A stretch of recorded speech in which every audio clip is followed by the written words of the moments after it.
Greetings, fellow pilots. I'm Eric, and I'll be your presenter for this class on loss of control and transition training.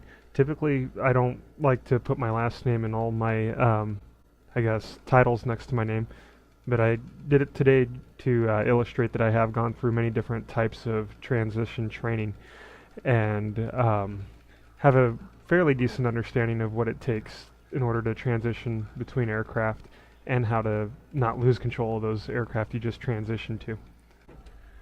Okay, so we'll start out with an overview of what we're going to cover in this presentation. We're going to talk about loss of control accidents.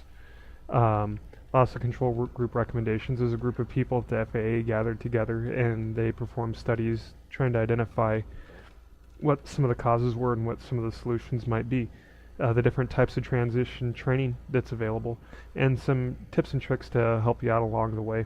Looking at fatal loss of control accidents from 2001 to 2010, it's pretty evident that the majority of the accidents happened during maneuvering flight and approaching a landing.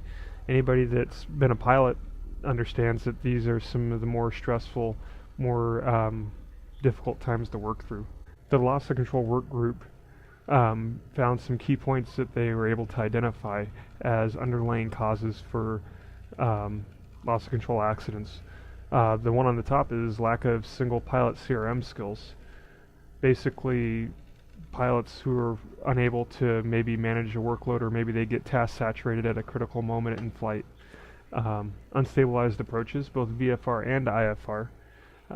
We've all been there when we decide to go around, but there's sometimes when we elect not to go around, and that's what has caused some of these loss of control accidents, is people trying to take a not so good landing and make not so good approach and make it into a not so good landing. And if they do decide to go around, there's times where the go around will trip them up because they either forgot or get so excited they don't apply the proper go around procedures. Next on the list is flying after an extended break. We all know the guy that hasn't flown, or the gal that hasn't flown for a few months or maybe a few years or a decade or two, and they want to get back into flying, and that presents some problems. Their skills may not be as sharp as they once were. The next one up is insufficient transition training. There is a perception that an hour of dual instruction is all that's needed to get all set up for a different type of airplane. So it might be insufficient due to the time, it might be insufficient due to the instructor, or possibly even the pilot. The next item up on the list is over-reliance on automation. For most general aviation pilots, it could be a very simple autopilot, or even something as simple as the CDI button on the Garmin GNS 430, which allows you to switch to CDI from GPS mode to localizer mode. If you get dependent on some of these systems and then they're no longer there, then you can find yourself in a situation where you don't quite know exactly what to do next.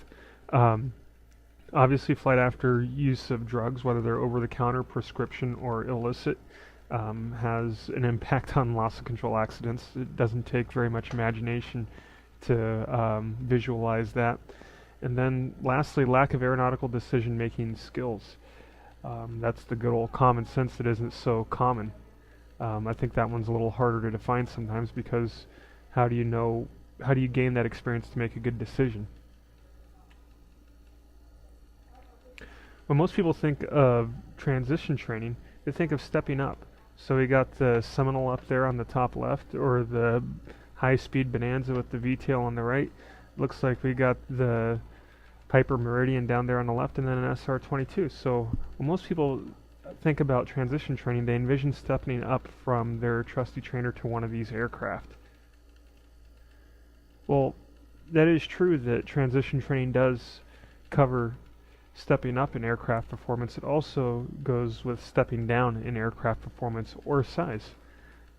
Somebody who's familiar flying a 747, or has been flying other large aircraft for an extended period of time, that decides to get back into flying smaller general aviation aircraft such as a Cessna 172 or a Cessna 150, might find that the flying is just a little bit different. Not any easier or harder, just different enough.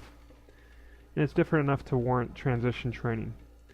Now once you've identified that you require transition training or you are seeking transition training, there are some things that you can do to set yourself up for success before you meet with your flight instructor. One of them is to read and understand the pilot's operating handbook. Just a general read through and a concept of the main ideas will really help out if you can't do anything else. Next, look at the performance chart. A lot of the POHs do have sample problems that you can work through, and it'll give you an idea of what the aircraft is capable of, and it'll make you more comfortable discussing this with your instructor. In addition to the performance charts, speeds for safe operation. The V-speeds really should be memorized, especially speeds such as best angle of climb, best rate of climb, the approach that you would use on final approach, when to operate the flaps, etc. Next would be the weight and balance, having an understanding exactly what you could carry in the aircraft. Weight and balance is very important for that. So being able to perform the calculations and just generally have a good idea of what your aircraft is capable of would go well. And then mission planning, being able to plan for the type of mission that you intend on flying. So that would also be helpful. Emergency procedures, make sure that you know the immediate action items. Typically in a lot of modern operating handbooks, those are the items that are in bold-face print.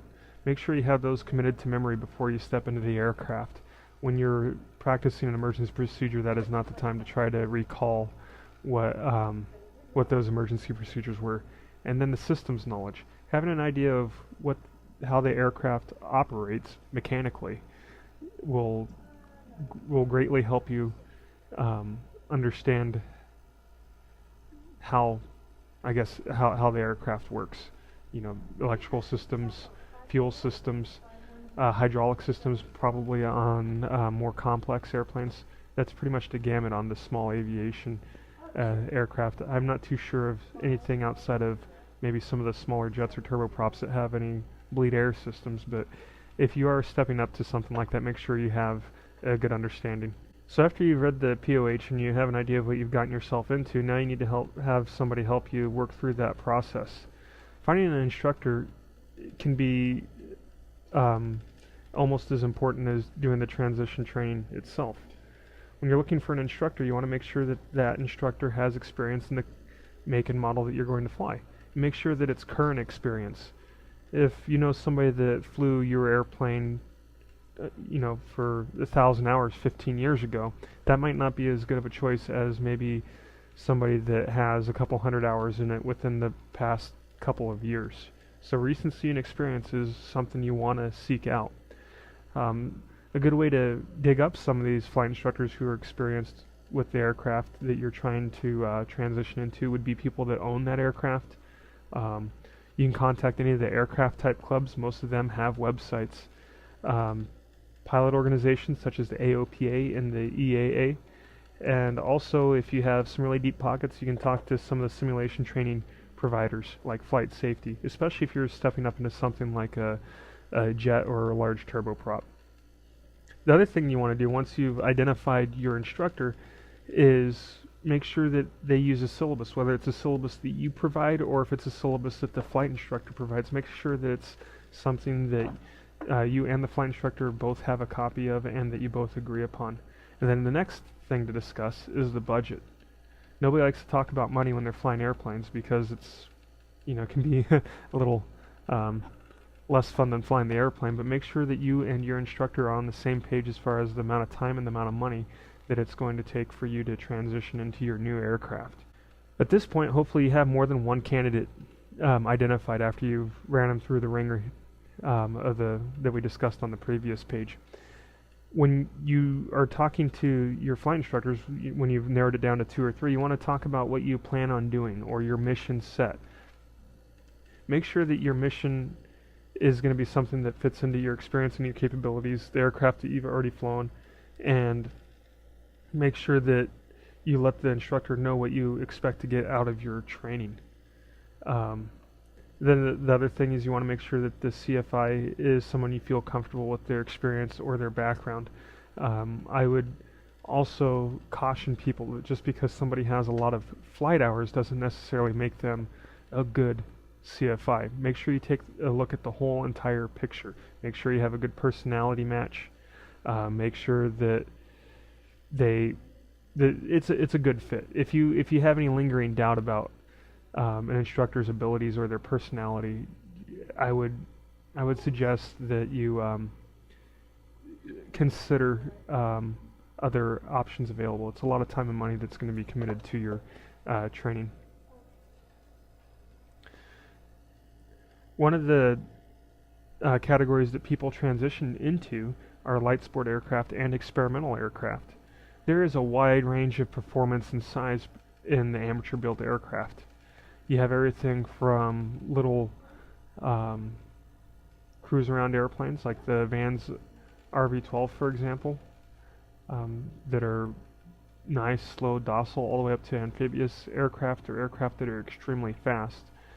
Some of the issues that arise with the amateur built, and especially some of the issues that arise with the amateur built aircraft are the quality and the build. So not only is there a wide range of performance in amateur built aircraft, there's also a wide range in the build quality of those aircraft. So make sure that you also look into that when you're buying a new airplane, for example. Back to the light sport aircraft, there's basically two main flavors for your LSA airplanes. You have the light sport aircraft, which is the airplane that you can go out and buy. It's ready to go. A good example, if you were in the market a year or two ago, would have been the Cessna Skycatcher, or any of the airplanes by Flight Design or TechAm or any of those other manufacturers. And then the other type you have are the experimental light sport aircraft, which can be kit-built airplane that meet the light sport requirements. The ESLA aircraft you can only use them for personal use. You can get training on it, but you can't, for example, lease it back or rent it out or anything like that. Something to consider when you're looking into purchasing or utilizing an ELSA aircraft. Not surprisingly, the accident rate for experimental amateur built aircraft is more than twice that of standard aircraft. There's a lot of reasons for that. As mentioned before in the discussion, there is a wide range in the aircraft build quality, a wide range in the pilot experience level, and sometimes it's the builder spent so much time building the aircraft that they haven't stayed on top of their flying skills. So you have a high performance aircraft with a pilot that at one point in time probably was a high performance pilot, but is no longer as sharp as they once were. So that coupled with an aircraft that still has to probably have some adjustments made to it, or any number of things, can make the first 40 hours, 50 hours really, really dangerous for the amateur built airplane pilot. So there are some things that do require transition training. While it's a good idea to get transition training whenever you fly an aircraft that's unfamiliar to you, there are some transition training that is required by law. They range from the tail wheel aircraft to high altitude endorsement and the complex and high performance endorsements, which are endorsements from an authorized flight instructor, to seaplane and multi-engine, which require a check ride with an examiner. So there are different levels. I would say that just because the transition to tailwheel doesn't require a check ride doesn't make it any less of a transition than it would be from a single to a multi-engine airplane.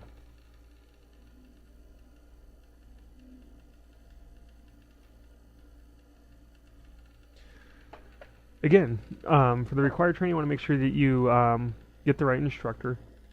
We talked about that in great length earlier. You want to make sure that you train where you will fly. While it sounds enticing to go on a vacation to, let's say, Florida and get your seaplane rating, that might not serve you so well if you're from Alaska, where you have different operating conditions. Flying a float plane up in Alaska is probably considerably different than flying a float plane down in Florida, where the weather is warm and the terrain is nice and flat, and, well, you get the idea. Make sure that you develop some personal minimums while you're doing your transition flying until you get more acquainted with the new type of aircraft. Um, Also, make sure that you're flying how you're going to fly the airplane. So you want to fly at mission weights. You don't want to fly an aircraft with a great load carrying capacity like a Cessna 206, for example, with just you and maybe a small flight instructor. And then the first time you fly it at max gross weight, it's when you get you and your buddies together and you fill that thing to the gills at max gross weight on a nice hot summer day. I can guarantee you that the performance is going to be different than what you're used to. And the transition training that you just underwent would, for the large part, be useless at this point. So make sure that you train how you are going to fly. It'll serve you much better. Now, in aviation, as within most things, there's a huge difference between what is legal and what is safe. And this picture right here does a good job of illustrating that. In the top corner, we have a Cessna 182, which is a high-performance airplane. It has more than 200 horsepower. And then to the right, we have a venerable Piper Cub. That is definitely a tail-wheel aircraft. And then in the bottom left-hand corner, we have a Cessna 195. So while you may have gotten your high-performance checkout in the Cessna 182 and your tail-wheel endorsement in a Piper Cub, and you are technically legal to fly, or I should say strap on that Cessna 195, that doesn't make it a prudent or safe choice. So make sure that you are using some common sense and you are being reasonable with your training. I would highly recommend getting transition training specifically for an aircraft like a Cessna 195. And then at times it's also not just the aircraft that you're transitioning to. Let's say that you're used to flying a steam gauge 172 at your local FBO, and then you go out and you buy a brand new G1000 Cessna 172. Granted, they're both Cessna 172s, but now the systems that you're going to be operating while you're flying the aircraft have changed. So whenever you go to a different type of instrumentation, especially from steam gauge to glass or glass to steam gauge, make sure that you get appropriate training for that. You have to be able to know how to use the equipment before you try to go flying it. Operational environments are another area that really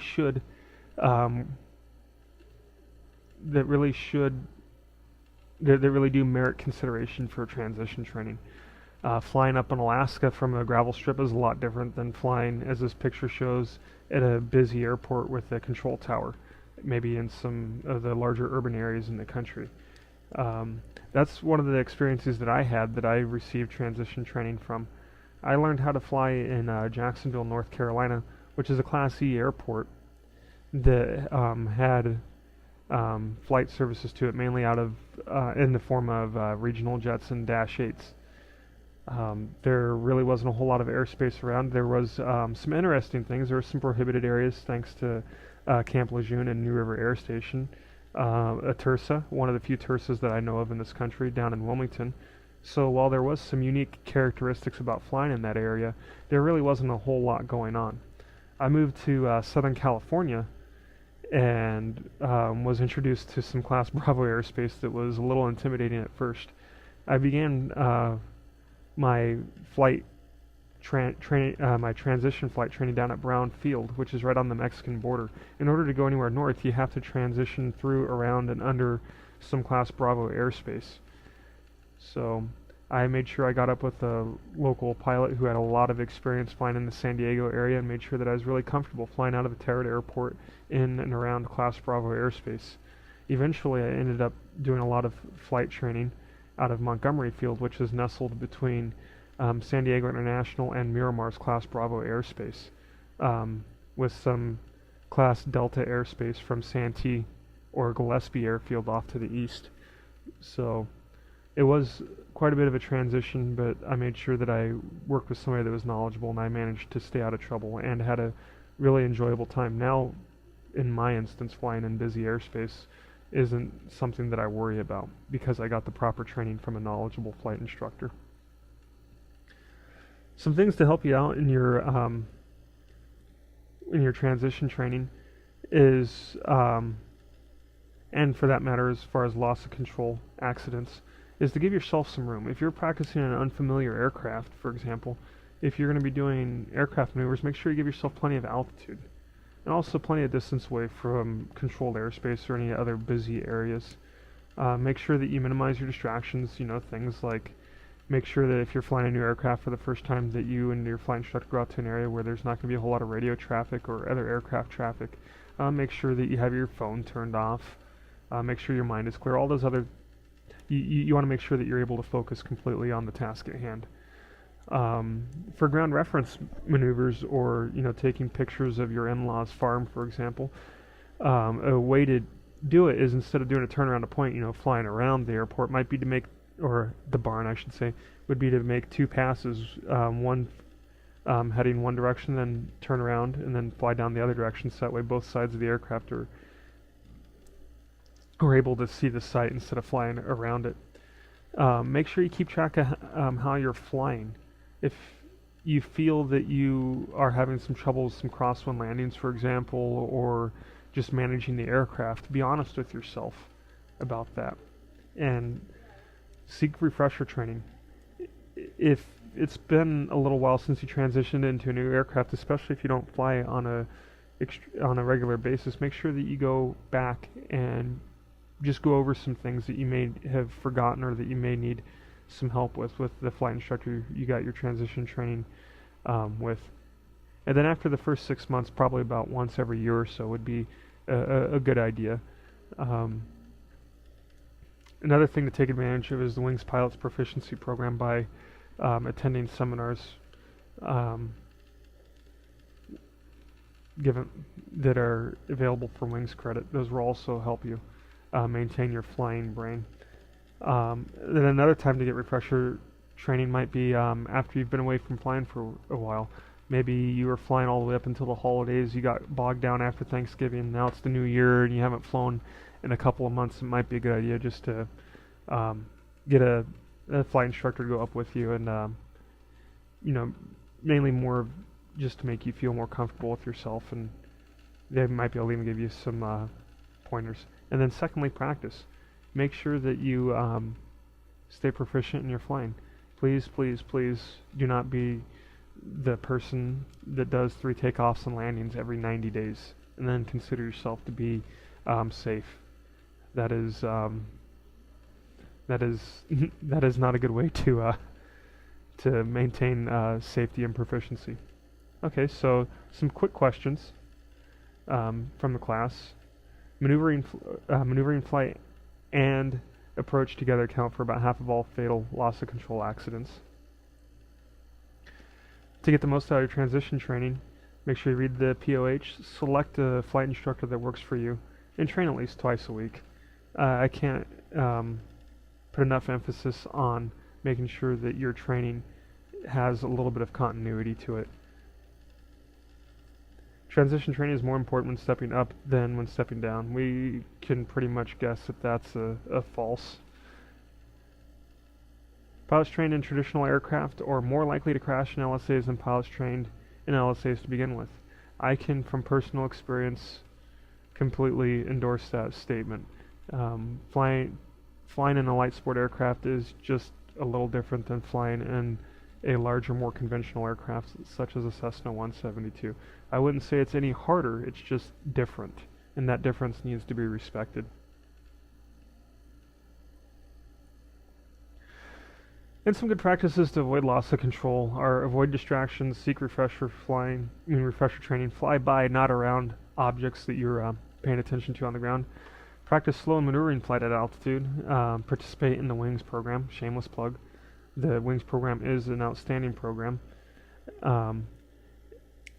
And just use a little aeronautical decision making. If it seems like a bad idea, it probably is a bad idea. Well, that pretty much concludes the presentation. I hope that you have gained some insight from what's been presented, and I hope that you have many happy, safe flights.